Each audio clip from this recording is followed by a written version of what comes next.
Hello, ಎಲ್ಲರಿಗೂ ನಮಸ್ಕಾರ. ನಮ್ಮ ಕಲಾಸ್ ಕರಾವಳಿ ಕಿಚನ್ಗೆ ನಿಮ್ಮೆಲ್ಲರಿಗೂ ಸ್ವಾಗತ. ಟೇಸ್ಟಿಯಾಗಿ ಈ ರೀತಿ ಮಟನ್ ಬಿರಿಯಾನಿನ ಹೇಗೆ ಮಾಡ್ಬೋದು ಅಂತ ನೋಡೋಣ ಬನ್ನಿ.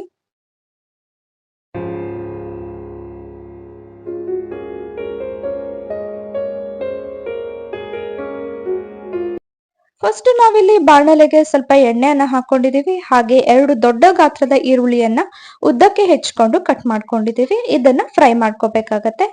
ಇದರಲ್ಲಿ 2 ಭಾಗವನ್ನಾಗಿ ಮಾಡ್ಬೇಕಾಗತ್ತೆ. ಒಂದು ಭಾಗವನ್ನ ನಾವು ಪೇಸ್ಟ್ ಮಾಡ್ತಿದೀವಿ.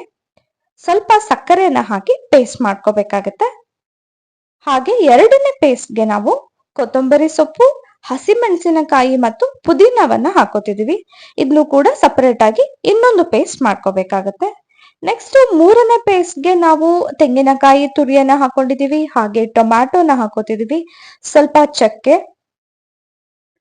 ಲವಂಗವನ್ನ ಹಾಕೋತಿದೀವಿ. ಹಾಗೆ ಏಲಕ್ಕಿ, ಪಲಾವ್ ಎಲೆಯನ್ನ ಹಾಕೋತಿದೀವಿ. ಹಾಗೆ ಸ್ವಲ್ಪ ಎಳ್ಳನ್ನ ಹಾಕೋತಿದೀವಿ. ಸ್ವಲ್ಪ ಕಾಳು ಮೆಣಸಿನ ಪುಡಿಯನ್ನ ಹಾಕೊಂಡಿದೀವಿ. ಇದನ್ನ ಪೇಸ್ಟ್ ಮಾಡ್ಕೋಬೇಕಾಗತ್ತೆ. ನೋಡಿ, ಈ ರೀತಿ ಆಗತ್ತೆ ಪೇಸ್ಟ್.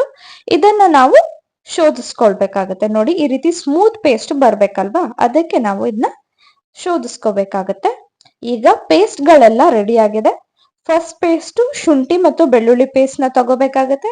ಹಾಗೆ ಕೊತ್ತಂಬರಿ ಮತ್ತು ಪುದೀನಾ ಪೇಸ್ಟ್, ಆನಿಯನ್ ಏನು ಫ್ರೈ ಮಾಡಿಟ್ಕೊಂಡ್ವೋ ಅದರ ಪೇಸ್ಟ್, ಹಾಗೆ ಲಾಸ್ಟ್ ಅಲ್ಲಿ 3ನೇ ಪೇಸ್ಟ್. ಇದಷ್ಟು ರೆಡಿ ಮಾಡಿಟ್ಕೊಂಡ್ರೆ ಆಯ್ತು. ನೆಕ್ಸ್ಟ್ ನಾವು ಅನ್ನ ಮಾಡ್ಕೋಬೇಕಲ್ವಾ, ಅದಕ್ಕೆ ನೀರಿಗೆ ಸ್ವಲ್ಪ ಎಣ್ಣೆಯನ್ನ ಹಾಕಿ ಪಲಾವ್ ಎಲೆಯನ್ನ ಹಾಕಿದೀವಿ. ಹಾಗೆ ಚಕ್ಕೆಯನ್ನ ಹಾಕಿದೀವಿ. ಸ್ವಲ್ಪ ಲವಂಗವನ್ನ ಹಾಕೊಂಡಿದೀವಿ. ಸ್ವಲ್ಪ ಏಲಕ್ಕಿ, ಹಾಗೆ ಪಲಾವ್ ಎಲೆ ಅಂತ ಸಿಗತ್ತೆ, ಈ ರೀತಿ ಇದನ್ನು ಕೂಡ ಹಾಕೊಂಡಿದೀವಿ. ಸ್ವಲ್ಪ ಕರಿಬೇವನ್ನ ಹಾಕೊಂಡ್ವಿ.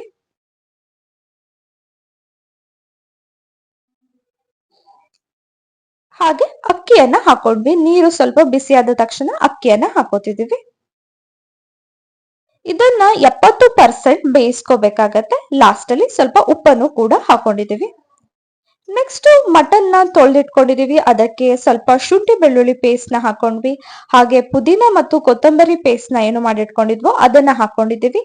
ಆನಿಯನ್ ಪೇಸ್ಟ್ ಏನು ಮಾಡಿಟ್ಕೊಂಡಿದ್ವೋ ಅದನ್ನ ಹಾಕೊಂಡಿದೀವಿ. ಹಾಗೆ ತೆಂಗಿನಕಾಯಿ ತುರಿಯಿಂದ ಏನು ಪೇಸ್ಟ್ ಮಾಡಿಟ್ಕೊಂಡಿದ್ವೋ ಅದನ್ನು ಕೂಡ ಹಾಕೊಂಡಿದೀವಿ. ಎಲ್ಲ ಪೇಸ್ಟ್ ಸ್ವಲ್ಪ ಸ್ವಲ್ಪ ಹಾಕೋಬೇಕಾಗತ್ತೆ. ಹಾಗೆ ಗರಂ ಮಸಾಲ, ಕಾಳುಮೆಣಸಿನ ಪುಡಿ, ಅರಿಶಿನವನ್ನ ಹಾಕೋತಿದೀವಿ. ಹಾಗೆ ಅಚ್ಚ ಖಾರದ ಪುಡಿಯನ್ನ ಹಾಕೊಂಡಿದೀವಿ. 2 ರಿಂದ 3 ದೊಡ್ಡ ಸ್ಪೂನ್ ಮೊಸರನ್ನ ಹಾಕೋಬೇಕಾಗತ್ತೆ. ಹಾಗೆ ರುಚಿಗೆ ತಕ್ಕಷ್ಟು ಉಪ್ಪನ್ನ ಹಾಕೊಂಡಿದೀವಿ. ಇದನ್ನ ಚೆನ್ನಾಗಿ ಮಿಕ್ಸ್ ಮಾಡ್ಕೋಬೇಕಾಗತ್ತೆ. ಇದನ್ನ ಈ ರೀತಿ ಚೆನ್ನಾಗಿ ಮಿಕ್ಸ್ ಮಾಡ್ಕೊಂಡ್ರೆ ಚೆನ್ನಾಗಿ ಹೊಂದ್ಕೊಳ್ಳುತ್ತೆ ಅದು. ಹಾಗೆ ಮೇಲಿಂದ ಸ್ವಲ್ಪ ಪುದೀನ ಹಾಗೆ ಕೊತ್ತಂಬರಿ ಸೊಪ್ಪನ್ನು ಕೂಡ ಹಾಕೊಂಡಿದೀವಿ. ಇದನ್ನ ಒಂದ್ಸತಿ ಚೆನ್ನಾಗಿ ಮಿಕ್ಸ್ ಮಾಡ್ಕೋತಿದೀವಿ. ಹಾಗೆ ಹಸಿ ಈರುಳ್ಳಿಯನ್ನು ಕೂಡ ಹಾಕೊಂಡಿದೀವಿ. ಇದನ್ನ ಈ ರೀತಿ ಹಾಕೊಂಡ್ರೆ ಟೇಸ್ಟ್ ತುಂಬಾ ತುಂಬಾ ಚೆನ್ನಾಗಿರುತ್ತೆ. ನೀವೇ ನೋಡ್ತೀರಾ, ಈ ರೆಸಿಪಿ ಟ್ರೈ ಮಾಡಿ ನೋಡಿದ್ರೆ ನಿಮ್ಗೆ ಮತ್ತೆ ಬಿರಿಯಾನಿ ಇದೇ ರೀತಿ ಮಾಡ್ಬೇಕು ಅಂತ ಅನ್ಸುತ್ತೆ. ಇದನ್ನ ಅಟ್ಲೀಸ್ಟ್ 30 ನಿಮಿಷಗಳ ಕಾಲ ನೆನೆಯಲು ಬಿಡ್ಬೇಕಾಗತ್ತೆ. ಮ್ಯಾರಿನೇಟ್ ಮಾಡೋಕೆ ಬಿಡ್ಬೇಕಾಗತ್ತೆ. ಈಗ ಒಂದು ಕುಕ್ಕರ್ ಪಾತ್ರೆಗೆ ಸ್ವಲ್ಪ ತುಪ್ಪವನ್ನ ಹಾಕೊಂಡಿದೀವಿ. ಹಾಗೆ ಎಣ್ಣೆಯನ್ನ ಹಾಕೊಂಡಿದೀವಿ.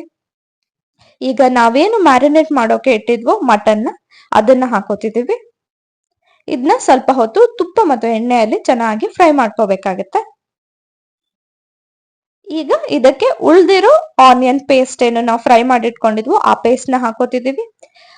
ಹಾಗೆ ಕೊತ್ತಂಬರಿ ಮತ್ತು ಪುದೀನಾದ ಪೇಸ್ಟ್ ಏನಿತ್ತೋ ಅದನ್ನ ಹಾಕೊಳ್ತಿದೀವಿ. ಹಾಗೆ ತೆಂಗಿನಕಾಯಿ ತುರಿಯನ್ನ ಏನು ನಾವು ಪೇಸ್ಟ್ ನ ಮಾಡಿಟ್ಕೊಂಡಿದ್ವೋ ಅದನ್ನ ಹಾಕೋತಿದೀವಿ. ಇದನ್ನ ನಾವು ಗ್ರೇವಿಗೆ ಎಷ್ಟು ಬೇಕೋ ಅಷ್ಟು ಹಾಕೊಳ್ಬೇಕಾಗತ್ತೆ. ನಿಮ್ಗೆ ಗ್ರೇವಿ ಜಾಸ್ತಿ ಬೇಕು ಅಂದ್ರೆ ಹಾಕೋಬಹುದು. ಹಾಗೆ ರುಚಿಗೆ ತಕ್ಕಷ್ಟು ಉಪ್ಪನ್ನ ಹಾಕಿ ಇದನ್ನ 4 ರಿಂದ 5 ವಿಷಲ್ ಕೂಗಿಸ್ಕೊಳ್ಬೇಕಾಗತ್ತೆ. ಮಟನ್ ಆಗಿರೋದ್ರಿಂದ ಬೇಯೋಕೆ ತುಂಬಾ ಟೈಮ್ ಬೇಕಾಗತ್ತೆ. ಸೊ 4 ರಿಂದ 5 ವಿಷಲ್ ಚೆನ್ನಾಗಿರುತ್ತೆ. ನೋಡಿ, ಈಗ ಇದು ಬೆಂದಿದೆ. ಈಗ ಇದರಲ್ಲಿ ನಾವು ಸ್ವಲ್ಪ ಗ್ರೇವಿನ ತೆಗೆದು ಇಟ್ಕೊಳ್ತಿದೀವಿ. ನಾವು ದಮ್ ಬಿರಿಯಾನಿ ಮಾಡ್ತಿರೋದ್ರಿಂದ ಈ ರೀತಿ ಇಷ್ಟು ಗ್ರೇವಿ ಅವಶ್ಯಕತೆ ಇಲ್ಲ. ಸೊ ಗ್ರೇವಿನೆಲ್ಲ ತೆಗೆದಿಟ್ಕೊಳ್ತಿದೀವಿ. ನೋಡಿ ಈ ರೀತಿ ಎಲ್ಲ ಗ್ರೇವಿನ ತೆಗೆದು ಇಟ್ಕೊಳ್ಬೇಕು. ನೋಡಿ ಆಲ್ಮೋಸ್ಟ್ ಡ್ರೈ ಆಗಿದೆ, ಸ್ವಲ್ಪ ಗ್ರೇವಿನ ಉಳಿಸ್ಕೊಂಡಿದೀವಿ ನಾವು. ಈಗ ಇದಕ್ಕೆ ಸ್ವಲ್ಪ ಸಕ್ಕರೆಯನ್ನ ಹಾಕೋಬೇಕಾಗತ್ತೆ. ಸಕ್ಕರೆನ ಹಾಕೊಂಡ್ರೆ ಟೇಸ್ಟ್ ತುಂಬಾ ಚೆನ್ನಾಗಿರತ್ತೆ. ಇದು ಕೂಡ ಒಂದು ಟಿಪ್. ಹಾಗೆ 70% ಬೇಯಿಸಿದ ಅನ್ನವನ್ನ ಹಾಕೋಬೇಕಾಗತ್ತೆ. ತುಂಬಾ ಅನ್ನನ ಬೇಯಿಸ್ಕೊಳ್ಬೇಡಿ, ಆದಷ್ಟು ಕಮ್ಮಿ ಬೇಯಿಸ್ಕೊಳ್ಳಿ. ಈಗ ಇನ್ನೊಂದ್ಸತಿ 10 ನಿಮಿಷಗಳ ಕಾಲ ಬೇಯೋ ಕಾರಣಕ್ಕೆ ಇದನ್ನ ಸ್ವಲ್ಪ ಬೇಯಿಸ್ಕೊಳ್ಳಿ. ಹಾಗೆ ಸ್ವಲ್ಪ ಗ್ರೇವಿಯನ್ನ ಮೇಲಿಂದ ಹಾಕೊಳ್ತಿದೀವಿ. ಆವಾಗ್ಲೇ ಏನು ಉಳ್ಸಿಟ್ಕೊಂಡಿದ್ವೋ ಆ ಈರುಳ್ಳಿಯನ್ನ ಕೂಡ ಹಾಕೊಳ್ತಿದ್ದೀವಿ. ಹಾಗೆ ಸ್ವಲ್ಪ ಕೊತ್ತಂಬರಿ ಸೊಪ್ಪು. ಈಗ ಮತ್ತೆ ಇನ್ನೊಂದು ಲೇಯರ್ ಇದೇ ರೀತಿ ಮಾಡ್ಕೋಬೇಕಾಗತ್ತೆ. ಅನ್ನವನ್ನ ಹಾಕೊಳ್ತಿದ್ದೀವಿ. ಹಾಗೆ ಫ್ರೈ ಮಾಡಿಟ್ಕೊಂಡಿರೋ ಈರುಳ್ಳಿಯನ್ನ ಹಾಕೊಳ್ತಿದ್ದೀವಿ. ಸ್ವಲ್ಪ ಕೊತ್ತಂಬರಿ ಸೊಪ್ಪನ್ನ ಹಾಕೊಳ್ತಿದ್ದೀವಿ. ಮೇಲಿಂದ ಮತ್ತೆ ಸ್ವಲ್ಪ ಗರಂ ಮಸಾಲಾನ ಹಾಕೊಳ್ತಿದ್ದೀವಿ. ಗರಂ ಮಸಾಲ ಈ ರೀತಿ ಹಾಕೊಂಡ್ರೆ ತುಂಬಾ ಚೆನ್ನಾಗಿರುತ್ತೆ. ಇದನ್ನ ನೀವು ವೆಜ್ ರೆಸಿಪಿಗೂ ಕೂಡ ಅಪ್ಲೈ ಮಾಡ್ಬೋದು. ಹಾಗೆ ಮತ್ತೆ ಸ್ವಲ್ಪ ಮೇಲಿಂದ ತುಪ್ಪವನ್ನ ಹಾಕೊಂಡಿದೀವಿ. ಈ ರೀತಿ ಪ್ಲೇಟ್ ನ ಕ್ಲೋಸ್ ಮಾಡಿ ಲೋ ಫ್ಲೇಮ್ ಅಲ್ಲಿ 10 ನಿಮಿಷಗಳ ಕಾಲ ಬಿಸಿ ಮಾಡ್ಬೇಕಾಗತ್ತೆ. ನೋಡಿ ಬಿರಿಯಾನಿ ರೆಡಿ ಆಗಿದೆ. ಈಗ ಈ ರೀತಿ ಎಡ್ಜಸ್ ಇಂದ ಅನ್ನವನ್ನ ತೆಗಿಬೇಕಾಗತ್ತೆ. ಮಿಡ್ಲಿಂದ ತೆಗಿಬಾರ್ದು, ಅನ್ನ ಕಟ್ಟಾಗ್ಬಿಡುತ್ತೆ. ನೋಡಿ ಬಿರಿಯಾನಿ ಎಷ್ಟು ಚೆನ್ನಾಗಿ ಬಂದಿದೆ ಅಂತ ನೀವೇ ನೋಡ್ತಿದ್ದೀರಾ.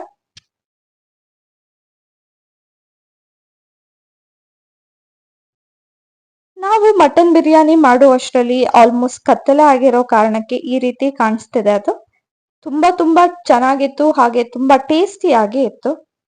ನಾವು ಇದರ ಜೊತೆ ರಾಯ್ತಾನು ಕೂಡ ಸರ್ವ್ ಮಾಡಿದೀವಿ. ಮಟನ್ ಬಿರಿಯಾನಿನ ಈ ರೀತಿ ಟ್ರೈ ಮಾಡಿ ಫೇಲ್ ಆಗೋ ಚಾನ್ಸೇ ಇಲ್ಲ. ಹೋಪ್ ನಿಮ್ಮೆಲ್ಲರಿಗೂ ಈ ವಿಡಿಯೋ ಇಷ್ಟ ಆಗಿದೆ ಅಂತ. ಈ ವಿಡಿಯೋ ಇಷ್ಟ ಆಗಿದ್ರೆ ನಮ್ಮ ಚಾನೆಲ್ನ ಸಬ್ಸ್ಕ್ರೈಬ್ ಮಾಡ್ಕೊಳ್ಳೋದನ್ನ ಮರಿಬೇಡಿ. Once again thanks for watching the video.